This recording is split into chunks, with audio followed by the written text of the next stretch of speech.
السلام علیکم. پروگرام میں آپ کو خوش آمدید.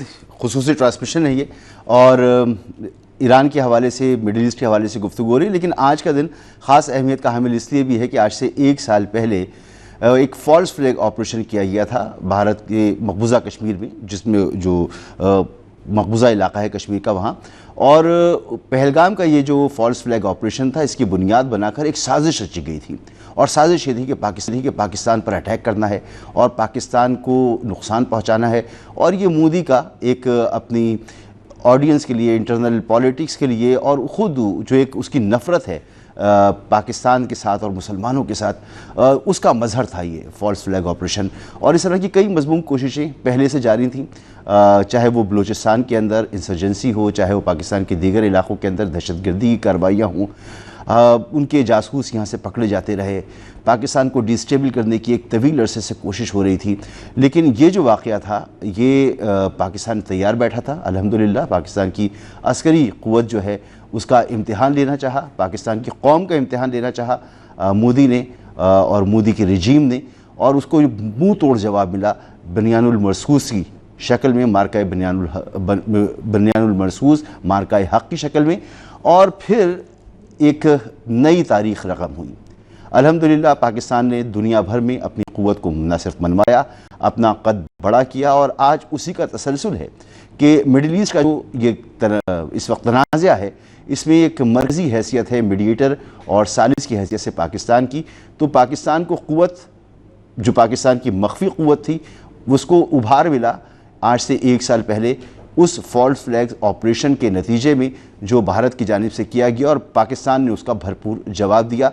اور پھر جب جنگ شروع ہوئی, پاکستان نے بڑا تحمل کا مظاہرہ کیا, اور پھر جس طرح سے چن چن کر ان کے جہاز گرائے اور ان کے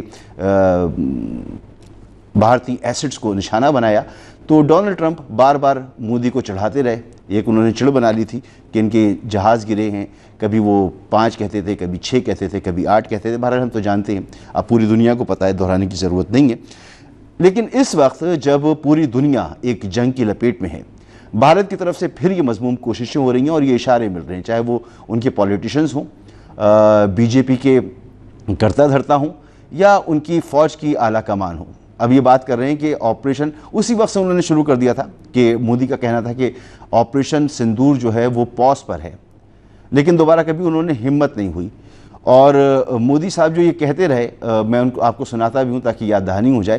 ابھی ان کے فوج کے اعلیٰ افسران جو ہیں وہ کہہ رہے ہیں کہ پہلا جو سندور 1 جو تھا, اس کے ساتھ جو پاکستان نے کیا سو کیا. اب ان کی کوشش یہ ہے کہ سندور 2 ہو اور وہ پھر دوبارہ سے ٹیکنالوجی حاصل کریں. حالانکہ پہلے انہوں نے رفال جہاز حاصل کیے تھے اور بڑے چوڑے ہو رہے تھے کہ اب ہمارے پاس رفال آ گئے ہیں تو ہم پاکستان پر حملہ کر سکتے ہیں.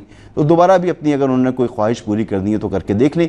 پاکستان کی حکومت, پاکستان کی افواج پاکستان, پاکستانی قوم, سب کا یہ مصمم عزم ہے کہ اگر دوبارہ اس طرح کی حرکت کی تو پہلے جو جواب ملا تھا اس سے سخت جواب ملے گا. کیا کہہ رہے ہیں اس طرف سے جو بیانات آ رہے ہیں, میں آپ کو کچھ سناتا ہوں.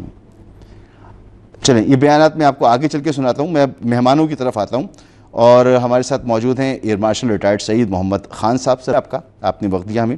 ڈاکٹر حامد المشرقی صاحب, ماہر بین الاقوامی امور ہیں. سر آپ کا بھی بہت بہت شکریہ. اور ایئر مارشل صاحب آپ فرمائیے گا کہ یہ جو آج 1 سال پورا ہو رہا ہے فالس فلیگ آپریشن کو, اور پھر ان کی فوجی کمان کی جانب سے کہا گیا کہ اب آپریشن 2 کی تیاری ہو رہی ہے, سندور 2 کی تیاری جو ہے اس پر فوکس کرنا چاہیے. کیا انہوں نے سبق نہیں سیکھا اور یہ چاہتے ہیں کہ دوبارہ سے پاکستان کی قوم کو, پاکستان کی مسلح افواج کو آزمانے کی جرت کر سکیں؟ جرت کریں گے وہ اتنی؟ بسم اللہ الرحمن الرحیم. پہلے تو مسعود صاحب thank you very much for inviting me to your programme again. دیکھیے یہ ایک ایسا فالس فلیگ تھا جو پہلے 10 منٹ میں ہی آشکار ہو گیا پوری دنیا کے اوپر, اور جو پچھلے 10-15 سال سے انڈیا نے کوشش کی تھی پاکستان کو as a terrorist state declare کرنے کی, وہ پوری دنیا سمجھ گئی کہ ایکچولی جو ٹیررسٹ اسٹیٹ ادھر ہے وہ انڈیا ہے اس علاقے میں, اور وہ اپنے لوگوں کو مارنا بھی برا نہیں سمجھتی. اگر آپ نے اس وقت کی ایکٹیویٹیز دیکھی ہوں تو انہوں نے 10 منٹ کے اندر ایف آئی آر کٹوا دی تھی پاکستان کے خلاف، جبکہ ابھی کسی کو یہ بھی نہیں پتا تھا کہ وہ لوگ کدھر ہیں۔ پہلگام اگر آپ مسعود صاحب نقشہ دیکھیں تو ایل او سی سے تقریباً 350 کلومیٹر اندر ہے، اور اگر ہمارے بندے ادھر گئے تھے، چلیں پہنچ گئے، انہوں نے مار دیا، تو جب وہ واپس آ رہے تھے تو کیا انڈین فورسز ان کو پکڑ نہیں سکتی تھی؟ پکڑ سکتی تھی، لیکن کیونکہ وہاں ہمارا کوئی بندہ تھا ہی نہیں، تو ایز سچ جب دنیا نے انڈیا سے یہ سوالات پوچھے اور پاکستان نے بھی کہا کہ جی کہ ہم ایک بائیلیٹرل انکوائری کر لیتے ہیں، اگر جب انڈیا اس پہ نہیں مانا تو ہم نے کہا ہم ایک انٹرنیشنل انکوائری کر لیتے ہیں، جب انڈیا اس پر بھی نہیں مانا تو پھر پوری دنیا سمجھ گئی کہ ایکچولی انڈیا جو ہے اس نے اپنے لوگوں کو خود ہی مارا ہے۔ جہاں آپ نے بات کی، دیکھیے مسعود صاحب، جب بھی انڈیا میں الیکشنز ہوتے ہیں اور خاص طور پہ جب سے بی جے پی پاور میں آنے کے لیے سٹرائیو کرتی ہے، بے شک وہ سٹیٹ الیکشنز ہوں یا وہ فیڈرل الیکشنز ہوں، وہ ہمیشہ پاکستان کو ایک ٹارگٹ کرتے ہیں اور پاکستان کے ساتھ کوئی نہ کوئی فالس فلیگ یا جنگ کرنے کی کوشش کرتے ہیں۔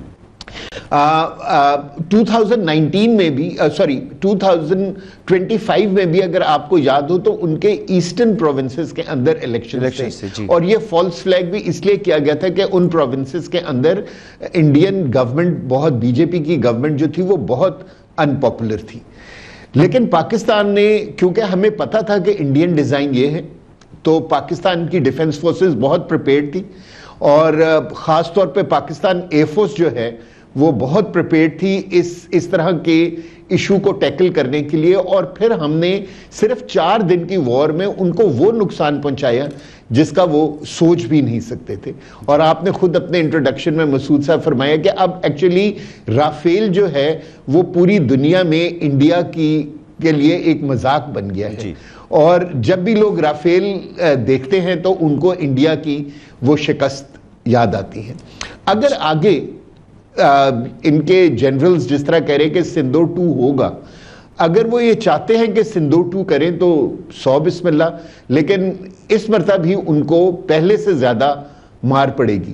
اور یہ جو ہم اب پوری دنیا میں پاکستان کی عزت دیکھ رہے ہیں آج کل آفٹر مئی 2025، یہ صرف اس وجہ سے ہے کہ دنیا نے ریئلائز کر لیا کہ پاکستان اس علاقے کو ڈی سٹیبلائز نہیں کر رہا، بلکہ پاکستان تو ایک ایسی سٹیٹ ہے جو خود ٹیررزم کا شکار ہے، اور جب سے ہم نے یہ ثالثی کا کردار ادا کرنا شروع کیا ہے تو الحمدللہ پاکستان میں جو سارا وہ جو انڈیا نے ہمارے خلاف ایک امپریشن کریٹ کیا تھا وہ سارا واش آؤٹ ہو گیا۔ جی ڈاکٹر حامد المشرقی صاحب، پاکستان کا قد بڑھا، یہ ثابت ہوا کہ پاکستان اس جو ایک پروپیگنڈا تھا پاکستان کے خلاف کہ خدا نخواستہ یہ روگ اسٹیٹ ہے، یہ ٹیررسٹ ایکسپورٹ کرتے ہیں، ثابت ہو گیا کہ پاکستان خود دہشت گردی کا شکار ہے، اور پاکستان جو ہے وہ کوئی ایسا ملک نہیں ہے کہ اسے ڈی سٹیبل کیا جا سکے، بلکہ یہ جیسے ایئر مارشل صاحب نے کہا کہ یہ خود اس ریجن میں اسٹیبلٹی کی ضمانت ہے۔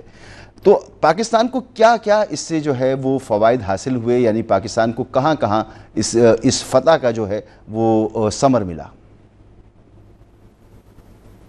بہت شکریہ مسعود صاحب۔ دیکھیے بنیادی بات یہ ہے کہ پاکستان نے جس انداز میں اس بھارتی فالس آپریشن کا اور اس بھارتی میں سمجھتا ہوں بدنیتی پر مبنی، مکاری پر مبنی آپریشن سندور کا بھرپور جواب دیا، اور پوری دنیا نے دیکھا کہ جب پاکستان کی قوم، پاکستان کی افواج، پاکستان کی حکومت سب نے اکٹھ ہو کر دشمن کے دانت کھٹے کیے، دشمن کو ایسا سبق سکھایا جو کہ میں سمجھتا ہوں کہ اب جو مستقبل میں اسٹریٹجی میں سکھایا جائے گا، وار گیمز میں سکھایا جاتا ہے کہ کس انداز میں آپ اپنے سے 5 گنا یا 6 گنا بڑے دشمن کو بھی دھول چٹا سکتے ہیں۔ اس کے ساتھ ساتھ جو سب سے بڑا امپورٹنٹ، جیسے آپ نے کویسچن کیا، پاکستان کو جو سب سے بڑا فائدہ اس ساری سچویشن میں ہوا یہ کہ دنیا کو سمجھ آ گئی کہ پاکستان کو کبھی بھی ترنوالا نہ سمجھا جائے۔ پاکستان کو خطے میں اس کی معیشت کی کمزوری کی وجہ سے، اس کے انٹرنل پولیٹیکل سچویشن کی وجہ سے، یا اس کی کسی اور بات کی وجہ سے، جو ایکسٹرنل ایک انڈیا کا امپریشن تھا، اسرائیل کا امپریشن تھا کہ جی پاکستان بہت ویک ہو گیا ہے اور پاکستان کی جو دفاع ہے وہ کمزور ہاتھوں میں ہے، پاکستان جو ہے وہی جو آپ بات کرتے ہیں کہ شاید کوئی روگ سٹیٹ کی طرف جا رہا ہے، تو پاکستان نے یہ تمام نیریٹو ہمیشہ کے لیے زمیں بوس کر دی ہے۔ اس کے بعد دوسری بات یہ کہ پاکستان نے یہ ثابت کیا کہ نہ تو ہماری معیشت اتنی کمزور ہے کہ ہم اپنے سے کسی بھی جارے ملک کے خلاف ہم اپنا دفاع نہیں کر سکتے، نہ ہی پاکستان کی قوم میں کبھی ایسی تقسیم ہے، نہ آئے گی انشاءاللہ، جہاں پر ہم اپنے پر مسلط ہونے والے کسی بھی غیر ملکی طالع آزما کو ہم بھرپور سبق نہ سکھا سکیں۔ ایک چیز بڑی امپورٹنٹ اس کے بعد ڈیولپمنٹ ہم نے دیکھی، وہ یہ کہ پاکستان نے جس انداز میں امریکن ریکویسٹ کے اوپر فوری طور پر سیز فائر پہ ایگری کیا، وہ دنیا کو یہ ثابت کیا کہ ہم نے ریزیلینس کے ساتھ ساتھ ہم نے سینس کو پریویل کیا۔ ہم نے اس وقت بھی، کیونکہ دونوں ایٹمی ملک ہیں، ہم یہ جانتے تھے کہ ہم نے اپنی برتری ثابت کر دی۔ ہم نے، آپ دیکھیے کہ 7 مئی کو ہم نے 20 سے 25 انڈین جہاز جو ہیں وہ فائٹر جیٹس جو لاک کیے، اور صرف ہم نے 6 یا 7 گرائے اور باقی جو ہیں وہ ہم نے ان کو واپس بھیج دیا۔ پھر اس کے بعد ہم نے سری نگر میں انڈین آرمی چیف کا جہاں پر میٹنگ تھی اس کو لاک کیا، اور ان کے بالکل قریب جا کے ہم نے بمباری کر کے ثابت کر دیا کہ ہمارے پاس اتنی اتھارٹی اور کنٹرول ہے کہ ہم جہاں چاہیں آپ کو ہٹ کر سکتے ہیں۔ ہم نے انڈیا کا سارا کمیونیکیشن نظام جو ہے وہ جیم کیا، ان کا الیکٹرانک سسٹم جیم کیا۔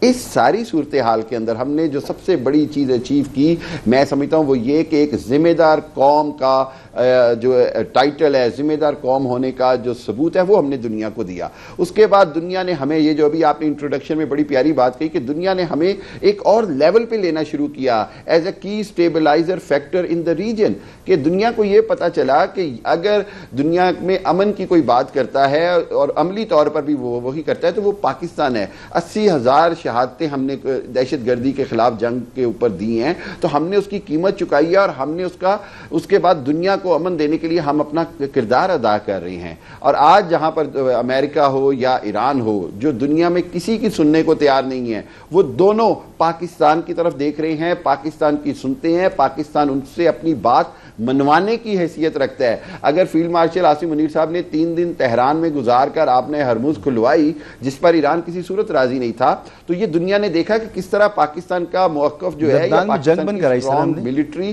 اور نارمل ڈپلومیسی کامیاب ہوئی۔ اور اسی طرح پاکستان نے، مسعود رضا صاحب، امریکہ کو مجبور کیا کہ وہ اسرائیل کو لگام دے اور لبنان میں بمباری بند کرائے، لبنان میں پیس ایگریمنٹ کی طرف لے کے گئے، سیز فائر کی طرف لے کے گئے۔ یہ دونوں کریڈٹ، 2 مختلف طاقتوں سے اتنے بڑے کام کرا لینا، یہ پاکستان کی بہت بڑی اسٹرینتھ ہے۔ اور آپ آئندہ دیکھیے گا کہ میں یہ سمجھتا ہوں کہ یہ it will be a continuity. دوسری جانب ایک چھوٹی سی بات کہوں گا، وہ بڑی امپورٹنٹ ہے کہ یہ جو ابھی دوبارہ وہ آپریشن سندور کی بات کر رہے ہیں، آپریشن سندور 2 کی، تو اس کے لیے وہی بات ہے کہ وہ ان کے جو شاعر تھے راحت اندوری، انہوں نے کہا کہ سرحدوں پر پھر تناؤ ہے، لگتا ہے بھارت میں پھر چناؤ ہے۔ تو ابھی پھر چناؤ آ گیا وہاں پر، آپ کو پتہ ہے کہ وہ آسام میں الیکشن آ گئے ہیں اور دوسری ریاستوں میں الیکشن ہے، سرحدوں پر تناؤ رکھنا ہے۔ تو یہ جو سرحدوں پر تناؤ ہے، پھر بھارت میں چناؤ ہے، بس یہی کہانی ہے ساری، اور تناؤ کے علاوہ یہ کچھ نہیں کر سکیں گے۔ ہماری بھرپور تیاری ہے، اور میرا خیال ہے کہ ایون انڈین ایئر فورس کی اتنی جرت نہیں ہوگی کہ اب وہ جہاز بھی اڑائے، کیونکہ وہ خودکش مشن ہوتا ہے ان کا۔ وہ جو آخر میں چھوٹا سا وہی لطیفے والی بات سناتا چلوں کہ جب ایک انڈین پائلٹ کو ٹریننگ دی جا رہی تھی کہ جہاز ایسے اڑاتے ہیں، ایسے ٹیک آف کرتے ہیں، تو اس نے کہا سر ہمیں جہاز کا لینڈنگ تو سکھا دیں کہ لینڈنگ کیسے کرتے ہیں۔ تو اس نے کہا کہ یہ کام پاکستانی پائلٹوں پہ چھوڑ دو کہ وہ تمہیں خود ہی نیچے لے آئیں گے۔ تو یہ صورتحال ہماری ہے۔ صحیح۔ اچھا ایئر مارشل صاحب، یہ تو ثابت ہوا کہ پاکستان نے 21ویں صدی کی جدید جنگ لڑی اور دنیا کو حیران کر دیا کہ اب جو جنگیں ہیں وہ اس طرح کی جنگیں ہیں، اور اس میں پاکستان جو ہے وہ ایک ماہر کھلاڑی کی طرح سامنے آیا۔ پھر ہم نے ابھی سفارتکاری کی، پوری دنیا نے پاکستان کو کی پذیرائی کی، فیلڈ مارشل کی پذیرائی کی، پاکستانی حکومت شہباز شریف صاحب کی پذیرائی کی، یہ سب اپنی جگہ۔ لیکن اس کامیابی کے بعد جو ہمیں ڈومیسٹکلی اپنی چیزوں کو بہتر کرنے کی ضرورت ہے، معیشت پر توجہ دینے کی ضرورت ہے، ایک عام آدمی کی جو استطاعت کار ہے اس کو بہتر کرنے کی ضرورت ہے، اپنے انفراسٹرکچر کو بہتر کرنے کی ضرورت ہے، ایک ماحول بنانے کی ضرورت ہے کہ یہاں پر بیرونی سرمایہ کاری آئے، کاروبار چلے، اس میں ہم کیوں ابھی تک پیچھے ہیں؟ مسعود صاحب، ایکچولی کسی بھی اکنامک ڈیولپمنٹ کے لیے جو ہے نا انٹرنل سٹیبلٹی بہت ضروری ہے، اور انٹرنل سٹیبلٹی کے لیے آپ کی کنٹری کو سیکیور ہونا بہت ضروری ہے۔ انفارچونیٹلی انڈیا نے ہمیشہ کوشش کی کہ ہمیں ایک ڈی اسٹیبلائز اسٹیٹ میں رکھیں، اور اپنے پراکسیز لائک افغانستان یا جو دوسرے ہیں لائک اسرائیل، ان کے تھرو مل کے ہمیں جو ہے وہ ہماری اکانومی کو ہمیشہ وہ ٹارگٹ کرتے رہے، اور اس میں وہ کافی سکسیسفل تھے، کیونکہ ہم جو تھے ہم اتنے ایگریسولی ان کو کاؤنٹر نہیں کر رہے تھے۔ لیکن مئی 2025 کے بعد میرا خیال ہے کہ ہماری حکومت کو ایک نیا کانفیڈنس ملا، ان کو اپنے اوپر ایک اور یعنی کہ کانفیڈنس ہوا کہ ہم انڈیا کو کاؤنٹر کر سکتے ہیں۔ بے شک کہ انڈیا اس وقت یعنی کہ مئی 2025 میں ٹیکنالوجیکلی ہم سے ڈیفنس فورسز میں نہ صرف 5 گنا بڑا تھا، بلکہ 5 گنا شاید بہتر ویپنز اس کے پاس موجود تھے۔ اب جب کہ ہم یہ جنگ جیت چکے ہیں اور پوری دنیا اس وقت پاکستان اور اسلام آباد کی بات کر رہی ہے، تو میرے خیال میں اب بہت آسان ہوگا کہ ہم اپنی اکانومی کی طرف دیکھیں اور اکنامک ڈیولپمنٹ کریں۔ اور اسی لیے میرا خیال ہے کہ ہماری گورنمنٹ نے افغانستان کے اندر اتنا اسٹرکٹ آپریشن کیا، کیونکہ جو پراکسیز ہیں انڈیا کے، T T P, B L A, یہ جو سب ہیں یہ افغانستان سے اٹیک ہمیں کرتے تھے، اور ادھر سے وہ لوگ ویسٹ سے کرتے تھے، اور ایسٹ سے جو ہے کیا کہتے ہیں انڈیا جو ہے وہ کشمیر میں ہمیں انگیج رکھتا تھا۔ سر مجھے ایک بریک لینا ہے، خیال میں اب جب کہ بریک کے بعد اسے کنٹینیو، اور نہ صرف یہ گفتگو کریں گے بلکہ جو میڈل ایسٹ کی صورتحال ہے اس پر بھی بات کرتے ہیں ایک مختصر سے بریک کے بعد۔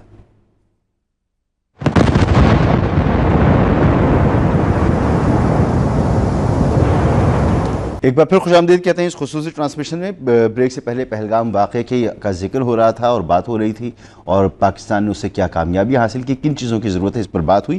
یہ گفتگو بھی جاری رہے گی، لیکن میڈل ایسٹ کی جو صورتحال ہے اس پر بھی اب بات کرتے ہیں کہ وہاں جو صورتحال ہے، ایک جو ڈیڈ لائن تھی الیکشن، معاف کیجیے گا، جو جنگ کی جو ایک صورتحال تھی، جو پوز تھا، اس کو بڑھا دیا تھا ڈونلڈ ٹرمپ نے، اور یک طرفہ فیصلہ کیا، اور انہوں نے کہا کہ شہباز شریف صاحب نے ان سے درخواست کی تھی، جس کے بعد انہوں نے جنگ میں جو وقفہ تھا اس کی مدت کو بڑھا دیا۔ لیکن ایران کی جانب سے کہا گیا کہ یہ یک طرفہ فیصلہ ہے اور ضروری نہیں کہ اس کی پابندی ایران کرے، اور دونوں طرف سے ٹینشن ہے، دونوں طرف سے سخت بیانات آ رہے ہیں۔ پاکستان میں مذاکرات کی میز سجی ہوئی ہے، انتظار ہے کہ دونوں پارٹیز جو ہیں، دونوں ممالک جو ہیں، ان میں کوئی اتفاق ہو، کسی نقطے پر پہنچیں اور مذاکرات کے ذریعے اس مسئلے کو حل کیا جائے۔ اس کے علاوہ یورپ میں بھی کچھ اہم ڈیولپمنٹس ہوئی ہیں، ان کا بھی ذکر کریں گے۔ محترم جناب انور اقبال صاحب، سینئر صحافی، واشنگٹن ڈی سی سے ہمارے ساتھ موجود ہیں۔ سر آپ کا بہت بہت شکریہ۔ ایئر مارشل ریٹائرڈ سعید محمد خان صاحب ہمارے ساتھ ہیں، ڈاکٹر حامد المشرقی صاحب ہمارے ساتھ موجود ہیں۔ اس کے علاوہ منیر اکرم صاحب اقوام متحدہ میں پاکستان کے مستقل مندوب رہے ہیں۔ سر آپ کا بھی بہت بہت شکریہ، آپ ہمارے ساتھ موجود ہیں۔ انور اقبال صاحب، اس وقت کیا صورتحال ہے جنگ کو لے کر امریکہ کے اندر؟ وہاں پہ کیا سینٹیمنٹس ہیں عوام کے اندر، کانگریس کے اندر، میڈیا کے اندر؟ آپ نے تو ان کا نیا ٹویٹ دیکھ لیا ہوگا، مسٹر ٹرمپ نے کہا کہ اب مذاکرات فرائیڈے کو ہوں گے، جمعے کے روز شروع ہوں گے، اور جو امریکی وفد بھی جانے کو تیار ہے۔ لیکن کیا ایسا ہوگا؟ یعنی آپ یہ دیکھیں، اس سے زیادہ عجیب و غریب صورتحال کیا ہو سکتی ہے کہ امریکہ کا صدر ایک اعلان کرتا ہے اور اس پر بھی لوگ جو ہے ٹرسٹ نہیں کرتے، ان کو لگتا ہے کہ پتہ نہیں یہ ہوگا بھی یا نہیں ہوگا، کیا ایران مانے گا یا نہیں مانے گا۔ اور اس سے زیادہ یہ بھی کہا جاتا ہے کہ کیا صدر ٹرمپ کا اگلا ٹویٹ جو ہے وہ اس میں یہ بات، اگلے ٹویٹ میں یہ بات برقرار رہے گی، یا اگلا ٹویٹ اس سے مختلف ہوگا اور اس میں کوئی نئی بات کہہ دیں گے۔ اس سے آپ اندازہ لگا لیں کہ واشنگٹن کی کیا صورتحال ہے۔ واشنگٹن میں بھی یعنی حکومت ہو یا میڈیا ہو یا تھنک ٹینکس ہو، ہر جگہ اس بات کو ڈسکس کیا جا رہا ہے کہ یہ صدر ٹرمپ کے جو بیانات ہیں وہ تبدیل ہوتے رہتے ہیں، گرچہ وہ ان میں ایک پیٹرن ضرور ہے اس میں، اور وہ یہ کہ ایک تھریڈ ہوتا ہے جس کو لے کے چلتے ہیں، اور وہ اس کے بارے میں کلیئر ہوتے ہیں کہ وہ کیا چاہ رہے ہیں، لیکن بیچ میں بہت ساری باتیں کرتے جاتے ہیں جس سے بہت کنفیوژن کریٹ ہوتی ہے، اور اس کی وجہ جس طرح ساری دنیا کنفیوز ہے، واشنگٹن میں بھی لوگ کنفیوز ہیں۔ اچھا، میں نے تو یہ دیکھنا ہی چھوڑ دیا کہ ٹرمپ صاحب اب کیا بیانات دے رہے ہیں، ہم تو فوکس کر رہے ہیں کہ اس وقت گراؤنڈ پر صورتحال کیا ہے، ایکشنز کیا ہیں۔ تو منیر اکرم صاحب، اس وقت گراؤنڈ پر سچویشن یہ ہے کہ ایک محاصرہ ایران کا ہے، اس کے اوپر ایک محاصرہ امریکہ کا ہے۔ امریکہ نے ایران کی ٹینکرز جو ہیں ان کو قبضے میں لیا، آج ایران نے اسرائیلی ٹینکرز کو قبضے میں لے لیا، اور 2 ٹینکرز کو قبضے میں لے لیا۔ وہ پہلے کہتے تھے آنکھ کے بدلے آنکھ، سر کے بدلے سر، اب کہہ رہے ہیں ٹینکر کے بدلے ٹینکر۔ تو یہ معاملہ کتنا پرولونگ کر سکتا ہے؟ پہلے ہی ایران کی جو اسٹریٹجی تھی کہ آبنائے ہرمز کو بند کر کے دنیا میں توانائی کا ایک بحران پیدا کر دیا، ایک بحرانی کیفیت پیدا کر دی جائے جس سے کہ امریکہ جنگ کو آگے نہ بڑھا سکے۔ امریکہ نے جو بلاکٹ کی ہے، اس کے بعد بھی وہی مقصد سرو ہو رہا ہے، ایران کو تو نقصان ہو رہا ہے لیکن مقصد وہی سرو ہو رہا ہے۔ تو امریکہ کے لیے، ڈونلڈ ٹرمپ کے لیے کتنا ممکن ہے کہ وہ اس صورتحال کو برقرار رکھ سکیں؟ جی اب کہہ نہیں سکتے ہیں۔ ٹرمپ صاحب کا جیسے انور اقبال صاحب کہہ رہے تھے، ان کا کچھ پتہ نہیں لگتا، وہ اپنی پوزیشنز بدلتے رہتے ہیں۔ پر میرے نظر میں آپ یہ دیکھیں، اگر سیکوینس جو ایونٹس کا جو سیکوینس اگر وہ دیکھا جائے تو اس کا آپ کو جواب مل جاتا۔ سیکوینس یہی تھا کہ ایران نے تو ہرمز کھولنے کی اجازت تو پہلے دے دی تھی، جب پہلا جو سیز فائر ہم نے کروایا تھا اس میں ایران تو مان گیا تھا کہ ہرمز کھل جائے۔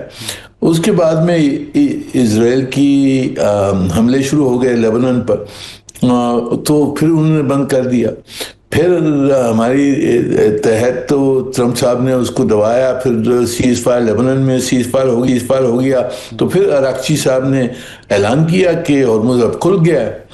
اس کے بعد میں ٹرمپ صاحب نے کہا کہ جی ہرمز کھل گیا، بہت اچھی بات ہے، پر ہماری جو ناکہ بندی ہے، جو بلاکیڈ ہم نے لگایا ہے ایران کے اوپر، وہ جاری رہے گا۔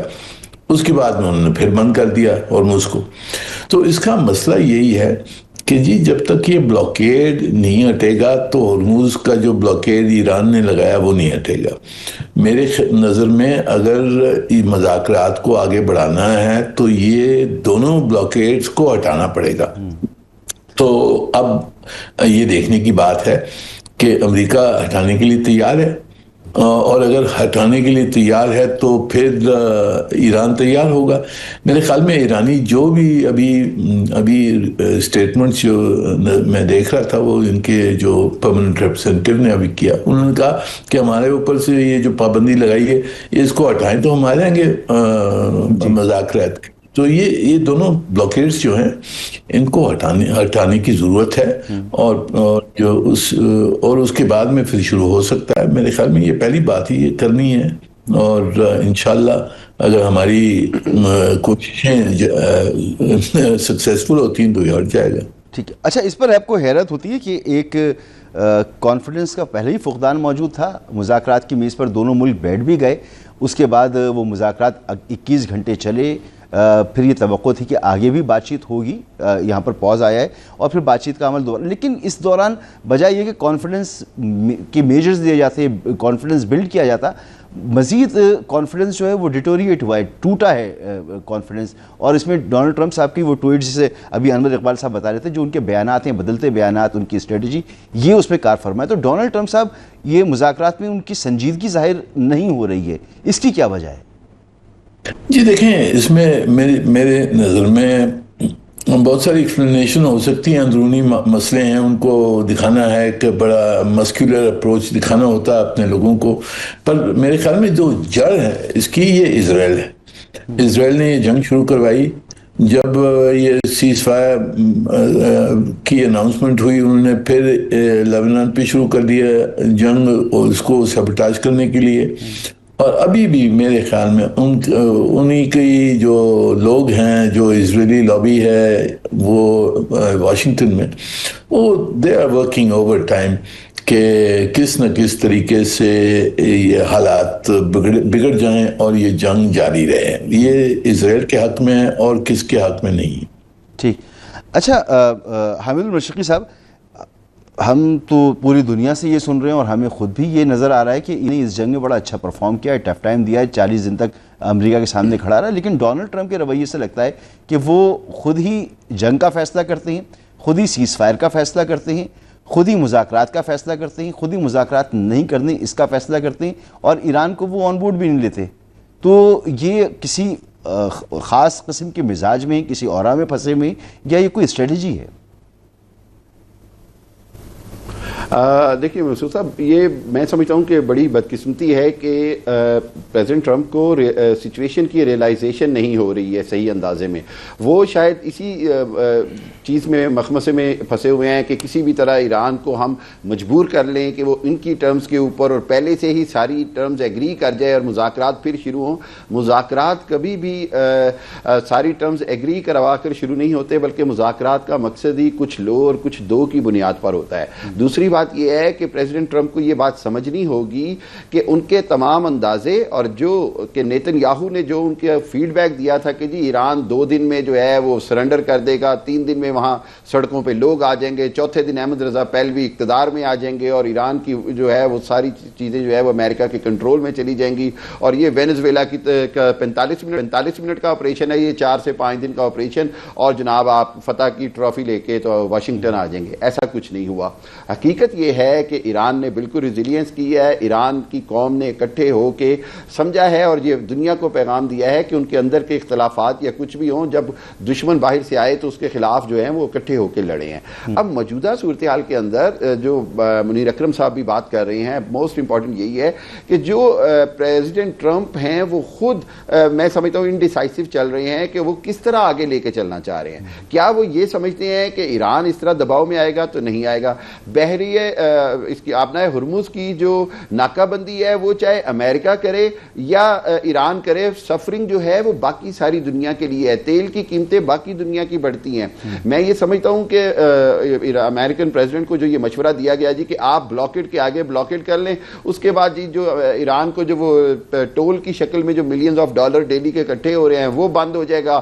اس کے بعد یہ ہے کہ جی ہراک کے جزیرے میں جو ایران کی سٹوریج کیپیسٹی ہے وہ ختم ہو جائے گی اور ایران جی گھٹنے ٹیک دے گا. اگین مس کیلکولیشن. یہ وہی مس کیلکولیشن ہے جو پہلے نیتن یاہو نے امریکہ کو اس جنگ کی دلدل میں گھسیٹ کر کروائی, اور اب یہ اگین مس کیلکولیشن ہے کہ جی صرف تیل روکنے سے یہ ایران کو گھٹنے ٹیکنے پر مجبور کر دیں گے, جبکہ ایران کے پاس بڑی کلیئر بیک اپ اسٹریٹجی بھی ہے. اور پھر اگر ایک پوائنٹ آیا تو پھر ایران کی طرف سے ریٹیلیشن شروع ہو جائے گی. ایران جو ہے وہ شاید خود جنگ بندی کو ختم کر دے. سب سے بنیادی بات یہ ہے انہوں نے اعلان کیا ہے ڈاکٹر صاحب کہ ہم یک طرفہ جنگ بندی کو نہیں مانتے.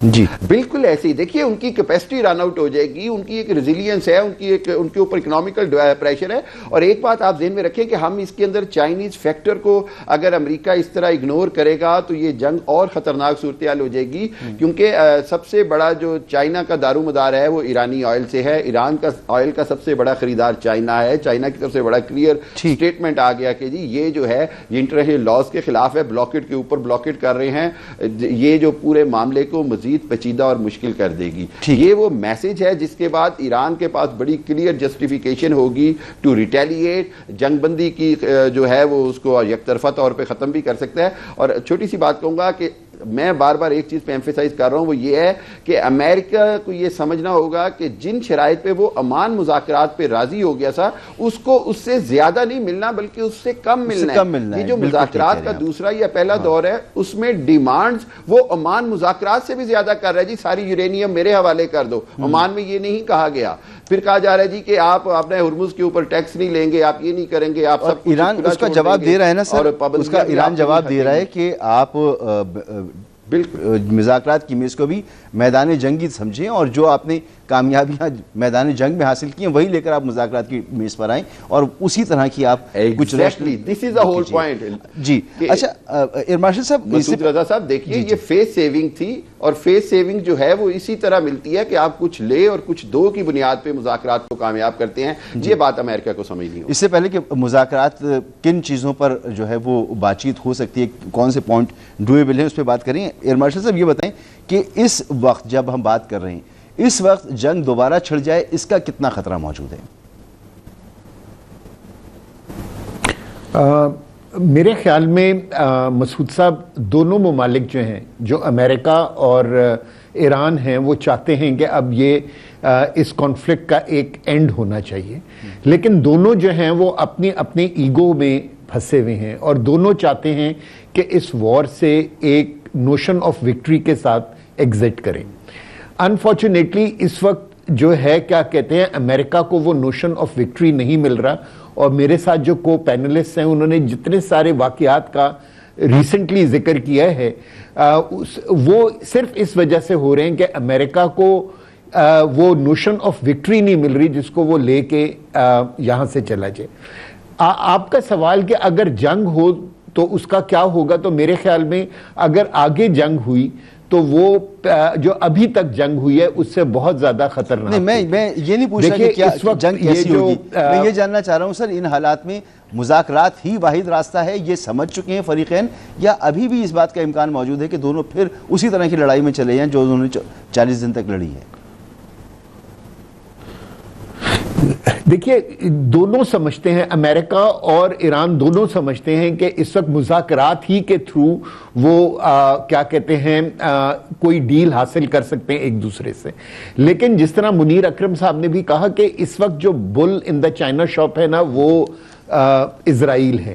جب ایران اور امریکہ کسی معاہدے کے قریب پہنچتے ہیں, ایران کوئی نہ کوئی ایسی اسرائیل کوئی نہ کوئی ایسی بات کرتا ہے کہ معاہدہ پھر 10 قدم آگے چلا جاتا ہے. اچھا ارماشد صاحب آپ ہمارے ساتھ خیال میں مسلسل ہمارے ساتھ ارماشد صاحب موجود ہیں, انشاءاللہ اگلے گھنٹے میں بھی آپ ہمارے ساتھ موجود ہوں گے. منیر اکرم صاحب کو ذرا ان کے پاس وقت تھوڑا کم ہے, اگر آپ اجازت دیں تو میں ان سے ایک سوال کر لوں تاکہ پھر وہ اپنا جو بھی ان کی مسئلہ. جی منیر اکرم صاحب آپ فرمائیے گا کہ یہ مذاکرات کی میز پر کون سے پوائنٹس ایسے ہیں جو ڈویبل ہیں دونوں ممالک کے لیے, اور کون سے ایسے ہیں آپ سمجھتے ہیں کہ جن پر مزید وقت درکار ہوگا اور زیادہ سنجیدگی درکار ہوگی؟ جی دیکھیں, پہلے تو یہ مسئلے جو آگے یہ ناکہ بندی کے جو مسئلے آگے ہیں اس پہ اگر حل ہو جاتا ہے تو پھر مذاکرات واپس جو کور ایشوز جسے کہتے ہیں, کور ایشوز دو میرے نظر میں دو کور ایشوز ہیں. ایک جو ایران کا نیوکلیئر پروگرام پہ کیا معاہدہ ہو سکتا ہے, اور دوسرا اس کے عوض میں ایران کو جو سینکشنز اس کے اوپر لگی ہوئی ہیں وہ کس حد تک اٹھاتے ہیں اور کیا سیکوینسنگ میں اٹھاتے ہیں. تو یہ دو مسئلے ہیں, یہ کافی اس میں پیچیدہ مسئلے ہیں. نیوکلیئر کے اوپر اپنے انریچمنٹ کی بات کرنی ہے, جو نیوکلیئر مٹیریل جو جمع ہوا ہے 60% انریچ, اس پہ معاہدہ ہونا ہے. آئی کہ سیف گارڈز ہیں وہ کہاں لگیں گے کہاں نہیں لگیں گے. تو یہ سب مسئلے ہیں, اس کے اوپر میرے خیال میں مذاکرات بہت ڈیٹیل ہونی ہوں گی, ایک سٹنگ میں نہیں ہوگا. تو میری نظر میں اگر معاہدہ یہ ناکہ بندی کے اوپر کچھ حل ہو جاتا ہے, واپس راؤنڈ شروع ہوتا ہے, اس میں زیادہ ایک کوئی فریم ورک اگریمنٹ بن سکتی ہے جو کمپریہنسو اور ڈیٹیلڈ اگریمنٹ ہوگا. اس کے لیے بہت ایکسٹینڈڈ مذاکرات کی ضرورت ہوگی اور اس میں ہفتے اور مہینے لگ سکتے ہیں. سر مجھے ایک چیز ذرا, کیونکہ وقت کم ہے تو میں آپ کی بات سے پہلے یہ سوال کر رہا ہوں کہ ڈونلڈ ٹرمپ کا ماننا یہ ہے کہ وہ ایک ایسا معاہدہ کرنا چاہتے ہیں جو اوباما ایڈمنسٹریشن نے معاہدہ کیا تھا اس سے بہتر معاہدہ ہوگا. کیا امریکی صدر ایسا کوئی معاہدہ حاصل کر سکیں گے چاہے جتنی بھی ڈیلیبریشنز ہو, جتنے بھی لمبے مذاکرات چلیں؟ جی دیکھیں, حالات بدل گئے ہیں. جو نیوکلیئر پروگرام کی آپ بات کر رہے ہیں اس میں حالات تھوڑے سے بدل گئے ہیں. جو JCPOA تھا اس میں ایران کو اجازت تھی انویسٹمنٹ کرنے کی, 3% پہ انہوں نے کیا تھا, تو اب وہ اجازت تھی. یہ ٹرمپ صاحب چاہتے ہیں کہ اس کو بند کر دیں. جو کمپرومائز اس میں نظر آتا ہے مجھے وہ یہی ہوگا کہ ایران کی رائٹ ٹو انریچمنٹ مانی جائے گی, پر ایران والنٹیرلی سسپینڈ کرے گا اس انریچمنٹ کو 5-6 سال 10 سال. تو یہ اس کا ایک مختلف سوال ہے. دوسرا جو مختلف سوال ہے کہ وہ اس وقت ایران کے پاس 400 کلو گرام 60% انویسٹ یورینیم جمع ہو گیا ہے جو اس کے پاس پہلے نہیں تھا. پہلے بہت کم انویسٹ یورینیم تھا, 80 کلو گرام کے قریب تھا جو انہوں نے روسیوں کو دے دیا تھا. اب جو کیا حل ہوگا, یہ روسیوں کو دیں گے یا جیسے ایران نے کہا ہے کہ ہم اس کو ڈاؤن کر دیں گے, یعنی کہ 60% سے واپس اور چیزیں ملوا کر اس کو 3% پہ ہم لے آئیں گے. تو یہ دونوں راستے ہیں اس سوال میں. تو یہ جو معاہدہ ہوگا نیوکلیئر یہ مختلف ہوگا. یہ ٹرمپ صاحب بتا سکیں گے کہ یہ ہم نے بہت بڑی اچیومنٹ ہوئی ہے اور یہ JCPOA سے بہتر ہے وغیرہ وغیرہ, وہ ڈیٹیل کی بات ہے. پر میرے خیال میں معاہدہ ہو سکتا ہے. ایران نے کہا کہ ہم نیوکلیئر ویپن نہیں بنانا چاہتے, وہ سب میں بڑی چیز ہے. اس کے بعد میں جو ڈیٹیلز ہیں وہ اس پہ میرے خیال میں معاہدہ ہو سکتا ہے.